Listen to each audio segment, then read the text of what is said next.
अस्सलाम वालेकुम स्टूडेंट्स। आज हम करेंगे क्लास 9th का मैथ्स और क्लास 9th का हम सबसे पहले यूनिट 1 स्टार्ट करते हैं जो है मैट्रिसेस एंड डिटरमिनेंट्स। सबसे पहले है कि मैट्रिक्स है क्या। अगर हम क्या करते हैं कोई भी रियल नंबर्स लेते हैं, सपोज के रियल नंबर्स में ना 0 1 2 3 4 एंड सो ऑन, कोई भी रियल नंबर्स, लेकिन ज़रूरी नहीं है क्योंकि रियल नंबर्स तो वो होते हैं जो रैशनल और इरेशनल से मिल के बनते हैं। अभी आपका जो ये वाला यूनिट है इसमें रैशनल और इरेशनल का जिक्र नहीं है, इसलिए मैं फ़िलहाल आपको सिर्फ इतना बता देती हूँ कि वो नंबर्स जो चाहे पॉइंट्स में हों, चाहे वो स्क्वायर रूट में हों या होल नंबर्स में हों, वो सारे के सारे रियल नंबर्स होते हैं। सपोज़ के 0.1 है, 0.4 है, या आपके पास √2 है या √3 है, तो ये सारे के सारे जो हैं वो आपके पास रियल नंबर्स हैं। इन रियल नंबर्स को अगर हम रेक्टेंगुलर फॉर्म में लिख दें, सपोज कि मैं यूँ लिख दूँ √2 5 या 6, सपोज कि यहाँ पे 0.1 लिख दूँ, तो ये आपके पास जो है उसकी मैट्रिक्स फॉर्म है। ठीक है, इसी तरह से अगर मैं कोई और नंबर्स लेती हूँ, ज़रूरी नहीं है कि जो नंबर्स मैंने ये वाले लिए हैं वही लूँ। सपोज कि मैं ले लेती हूँ 2 - 6 ले लूँ, 4 इसी तरह से 0.7 ले लेते हैं। ठीक है, स्क्वायर रूट ऑफ 2 ले लें, इसी तरह से 0 ले लें। कोई भी नंबर्स आप सपोज कर सकते हैं, ज़रूरी नहीं है 1 ले लें, 2 ले लें, 3 ले लें। तो ये आपके पास क्या बनते हैं, मैट्रिसेस। ये आपके पास कौन सी फॉर्म है, मैट्रिक्स फॉर्म है। याद रखिएगा कि मैट्रिसेस को हमेशा कैपिटल अल्फ़ाबेट से शो करते हैं, सपोज A से B से C से अप टू Z। ठीक है, तो हम ये सपोज कर लेते हैं कि let A equal to this और let B equal to this. आपकी मर्जी है कि आप उसको जो भी सपोज करना चाहते हो। ठीक है, तो हमने क्या सीखा कि मैट्रिसेस वो होते हैं जो रियल नंबर से मिल के बनते हैं, और वो रियल नंबर्स जो हैं वो पॉइंट्स में भी हो सकते हैं, वो स्क्वायर रूट में भी हो सकते हैं, इसके अलावा वो होल नंबर्स भी हो सकते हैं, नेचुरल भी कुछ भी हो सकते हैं, क्योंकि रियल वो होते हैं जो रैशनल और इरेशनल से मिल के बनते हैं। ठीक है, अब देखिए आगे क्या कहते हैं कि जो मैट्रिसेस होते हैं उनको दो तरह से लिखा जाता है, एक तो रोज में भी और कॉलम्स में भी। पहले हम देखते हैं कि रोज में कैसे लिखा जाता है। सपोज कि आप कोई नंबर्स लेते हैं 1 4 एंड 7। ठीक है, जब आप उसको हॉरिजेंटली रिप्रेजेंट करते हो, ठीक है, आप इसमें एक ज़मीन की एग्जांपल ले लेते हैं, एक्स एक्सिस की, तो आप उसको हॉरिजेंटली देखते हैं तो ये आपके पास क्या कहलाती है, रो 1। ठीक है, इसी तरह से मैं कोई और एग्जांपल ले लेती हूँ, सपोज कि 2 4 6 1 5 2। तो अगर आप देखें तो इसमें दो रोज़ हैं, हॉरिजेंटली देखा जाए तो एक ये पहली रो है, ठीक है, और इसी तरह से ये आपके पास दूसरी रो है। ठीक है, इसी तरह से अगर हम इसको वर्टिकली देखें तो वर्टिकली अगर मैं यही सेम एग्जांपल लेती हूँ 2 1 4 5 एंड 6 2। अगर आप वर्टिकली देखें तो ये देखें कि ये आपके पास कॉलम 1 है, इसी तरह से ये आपके पास कॉलम 2 है, और इसी तरह से ये आपके पास कॉलम 3 है। इसकी एग्जांपल बड़े अच्छे से आप ले सकते हो कि सपोज कि स्कूल असेंबली हो रही हो तो आप उसमें देख सकते हैं कि स्टूडेंट्स जो हैं वो हॉरिजेंटली हर क्लास खड़ी होती है, तो ये आपके पास जो है वो उनकी रो 1 कहलाती है, रो 2। इसी तरह से अगर आप वर्टिकली देखें तो ये आपके पास कॉलम 1 कॉलम 2 कॉलम 3 कहलाएगा। तो अब हम स्टार्ट लेते हैं एक्सरसाइज में कि एक्सरसाइज में वो क्या कह रहे हैं। हम स्टार्ट करते हैं एक्सरसाइज नंबर 1, और एक्सरसाइज नंबर 1 में चेक करते हैं कि क्या है। एक्सरसाइज नंबर 1.1 फर्स्ट है question number 1, find order of the following matrices. Find the order of the following matrices.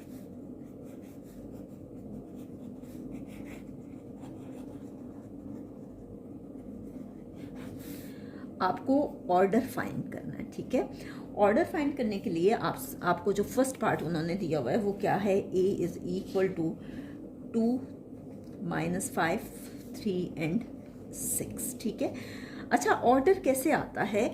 Order find करने के लिए आप क्या करते हो कि नंबर ऑफ रोज फाइंड करते हैं और नंबर ऑफ कॉलम्स, ठीक है। आप देखते हैं कि नंबर ऑफ रोज क्या है और नंबर ऑफ कॉलम्स क्या हैं। बहुत से लोग रोज को जो है वो एम से रिप्रेजेंट करते हैं। अगर आप करना चाहते हैं तो कोई इशू नहीं, आप बेशक कर सकते हैं। आप देखिए, अगर रोज देखी जाए, ये एक रो है और एक ये रो है, ये R1 है और ये R2 है। इसका मतलब है कि इसमें नंबर ऑफ रोज जो हैं वो 2 हैं। इसी तरह से अगर आप कॉलम्स को देखें, नंबर ऑफ कॉलम्स, कि कॉलम्स क्या हैं, तो कॉलम्स को हम रिप्रेजेंट करते हैं स्मॉल n से। और आप अब वर्टिकली देखें तो ये देखें, ये वाला आपके पास कॉलम 1 है और इसी तरह से ये आपके पास क्या है, कॉलम 2 है। ये इस तरह से मैं आपको समझाने के लिए लाइंस लगा रही हूँ। ज़रूरी नहीं है कि आप ये लाइंस लगाएं, और अगर लगा भी देते हैं तो चलें, कोई इशू नहीं है। अब नंबर ऑफ रोज भी 2 हैं और नंबर ऑफ कॉलम्स भी 2 हैं। तो ऑर्डर ऑफ मैट्रिक्स ए का ऑर्डर क्या होगा? मैट्रिक्स ए का ऑर्डर होगा m बाय n, यानी रोज बाय कॉलम्स, ठीक है। तो रोज कितनी हैं? 2, और कॉलम भी आपके पास कितने हैं? 2। याद रखिएगा, ऑर्डर में हमेशा रोज पहले आती हैं और कॉलम्स जो है वो आपके पास बाद में आते हैं, ठीक है। तो नेक्स्ट हम करते हैं इसका बी पार्ट। सेकेंड पार्ट आपके पास क्या है? बी है आपके पास 2 3 0 5, सेम है। और अब तो मेरे ख्याल से फर्स्ट पार्ट करके आपको ये आ जाना चाहिए। सेकंड है कि नंबर ऑफ रोज बतानी है। तो आप देखें कि हॉरिजेंटली आपके पास क्या है कि ये है आपके पास रो 1, ठीक है, और ये है रो 2। तो आपके पास इसमें नंबर ऑफ रोज कितनी हैं? 2। और इसी तरह से नंबर ऑफ कॉलम्स अगर आप देखें तो नंबर ऑफ कॉलम्स भी आपके पास, ये देखें, column 1 and column 2, number of columns भी आपके पास 2 हैं। तो ऑर्डर ऑफ मैट्रिक्स बी, यहाँ पे मैट्रिक्स बी है, तो मैट्रिक्स बी का ऑर्डर क्या है? सेम है, m बाय n, और ऑर्डर क्या है जी इसका? 2/2, ठीक है। नेक्स्ट है आपके पास थर्ड पार्ट है c equal to 4, c equal to 4। आप देखें कि सिर्फ और सिर्फ इसमें रो जो है, अगर आप हॉरिजेंटली देखें, इस तरह से आप देखें एक्स एक्सिस में, तो नंबर ऑफ रोज जो हैं वो हम लिख तो रहे हैं नंबर ऑफ रोज, क्योंकि अभी हमें मालूम ही नहीं है, अभी तो हम मैट्रिक्स को देख रहे हैं कि रोज कितनी हैं। तो नंबर ऑफ रो जो है, रोज कितनी है? 1, ठीक है। एक ही रो है, हॉरिजेंटली अगर आप देखें तो रो आपके पास जो है वो 1 है। जबकि नंबर ऑफ कॉलम्स अगर आप देखें तो कॉलम्स 2 हैं। एक कॉलम जो है उसमें आपके पास 2 दिया हुआ है और दूसरे कॉलम में 4 दिया हुआ है। तो नंबर ऑफ कॉलम्स जो हैं वो आपके पास कितने हैं? 2। तो आपके पास order of matrix C matrix का ऑर्डर क्या है आपके पास? ऑर्डर ऑफ मैट्रिक्स सी ये आपके पास है m बाय n, एंड ये आपके पास है 1/2, ठीक है। नेक्स्ट है आपके पास फोर्थ पार्ट है। फोर्थ यहाँ पे d इक्वल टू 4 0 एंड 6, ठीक है। तो यहाँ पे थोड़ी सी जगह कम है तो मैं यहीं पे कर रही हूँ कि नंबर ऑफ रोज अगर आप देखें तो इसमें नंबर ऑफ रोज जो हैं m आपके पास 3 हैं। ये देखें, ये रो 1, रो 2 एंड रो 3 रोज हैं, रो 1, रो 2 एंड रो 3 रोज हैं। और नंबर ऑफ कॉलम्स जो हैं वो सिर्फ और सिर्फ आपके पास एक ही है, और वो कितना है? 1 है, ठीक है। तो हम ऑर्डर इसका क्या लिखेंगे? ऑर्डर ऑफ मैट्रिक्स डी का ऑर्डर क्या होगा? मैट्रिक्स डी का ऑर्डर होगा m बाय n, और ये किसके इक्वल होगा? 3/1 के। तो नेक्स्ट हम करते हैं इसका फिफ्थ पार्ट में देखते हैं कि क्या ऑर्डर है। फिफ्थ पार्ट में ऑर्डर जो है वो हम चेक करते हैं कि नंबर ऑफ रोज कितनी हैं। तो अगर आप देखें तो ये है जी AD रो 1 है आपके पास, ठीक है। BE रो 2 है और CF जो है वो रो 3 है। तो आपसे ये कह रहे हैं कि ऑर्डर बताएं, तो नंबर ऑफ रोज आपके पास कितनी है? एम आपके पास कितनी रोज़ हैं, 3 हैं। हॉरिजेंटली आप देखें तो रो 1, रो 2 एंड रो 3। अब इसको आपने वर्टिकली देखना है, नंबर ऑफ कॉलम्स। तो वर्टिकली अगर आप देखें तो एक ये कॉलम बन रहा है और एक ये बन रहा है। तो एन आपके पास कितना है, 2, कॉलम 1 एंड कॉलम 2। ठीक है, तो इसका मतलब है कि ऑर्डर ऑफ मैट्रिक्स ई का ऑर्डर क्या है जी, एम बाय एन, और ये है जी 3/2।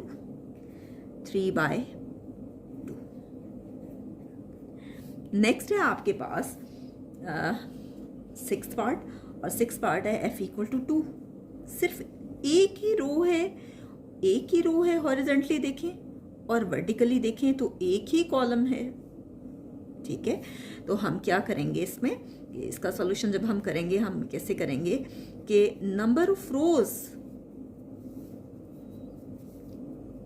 m = आपके पास कितनी रोज हैं, 1, और नंबर ऑफ कॉलम्स भी आपके पास कितने हैं, 1। तो ऑर्डर ऑफ मैट्रिक्स f क्या होगा आपके पास, matrix f = m/n which is equal to 1/1। ठीक है, नेक्स्ट है जी आपके पास 7th पार्ट, और 7th पार्ट में आपके पास जो है वो दिया हुआ है 2, 3 and 0, 1, 2 and 3, and last one is 2, 4 and 5।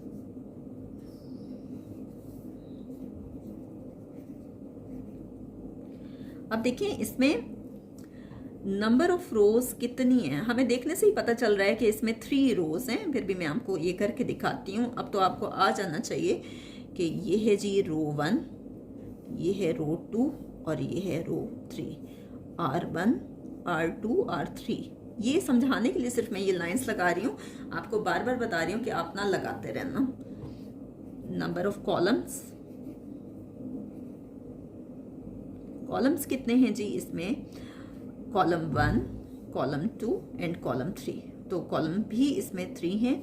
तो ऑर्डर ऑफ मैट्रिक्स जी मैट्रिक्स का ऑर्डर क्या है, equal to m/n which is equal to 3/3। अब लास्ट है आपके पास 8th पार्ट, और उसमें क्या कह रहे हैं, h =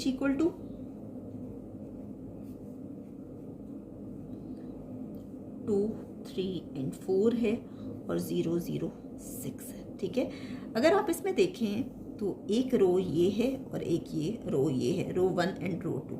और इसी तरह से कॉलम देखें तो ये column 1, column 2 and column 3, column 1, column 2 and column 3। यहाँ जगह कम है इसलिए मैं यही कर रही हूँ कि नंबर ऑफ रोज हैं जी आपके पास m = 2, and number of columns आपके पास हैं 3। आपके सामने मैंने करके दिखाया, n = 1, 2 एंड 3। तो order of matrix H matrix का ऑर्डर क्या है, m/n which is equal to 2/3। हम नेक्स्ट करते हैं क्वेश्चन नंबर 2, और वो क्या है, which of the following matrices are equal matrices करने से पहले हम देखते हैं कि इक्वल मैट्रिसेस की डेफिनेशन क्या है।